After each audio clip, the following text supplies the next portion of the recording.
like, let's get some close looks. Like this, it's hard, it's like wet. Like it looks like it's dripping and it's solid. I didn't know that this was the same wool. That's really cool. Yeah. So the process, you get these, you experiment with different types of wool, types of resin, and then you just like, do you? I'm gonna grab a thing, I'll show you. Forklift guys really putting us to work. We're getting some materials. We're gonna do a little experiment, it seems like. Yeah, so cool. This is like one of my initial. Oh, this is like a little prototype then? Yeah, a little prototype sample Okay. that I made early on. This is like way too thick on the resin, but like I made a bunch of these. I saved this one. It's like, Yeah. okay. You know, just I made like different, I wanted to see like, you know, like what fabrics would work and which ones wouldn't. I made a piece that originally I thought maybe I'll move away from wool and I'll do like wet plastic and I'll make it look like a, you know, like I wrap everything in plastic.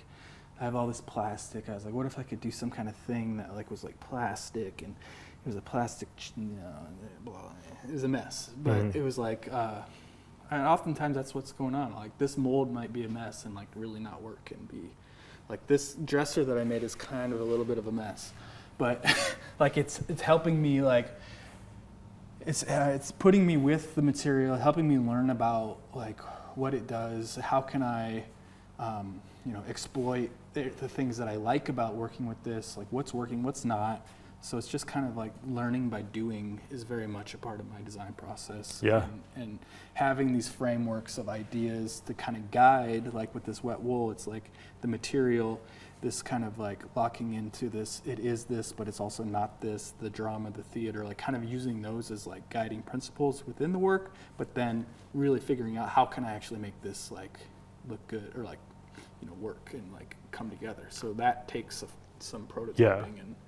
But it's like having like with this new line, I have this redwood burl. I've got these curved shapes. I'm going to be doing, I think, these like undulating kind of snake-like shelves cool. with this like burl veneer. And I have this terracotta clay that I might use, and I have other ideas. But I have like some material things figured out. Okay. And some like conceptual thoughts about what those materials mean together. But really the design and how it actually gets built is going to be figured out by the doing of it. Yeah, so that's how it goes. You gotta like, you gotta just put shit into the world. Yeah. You gotta like start trying stuff.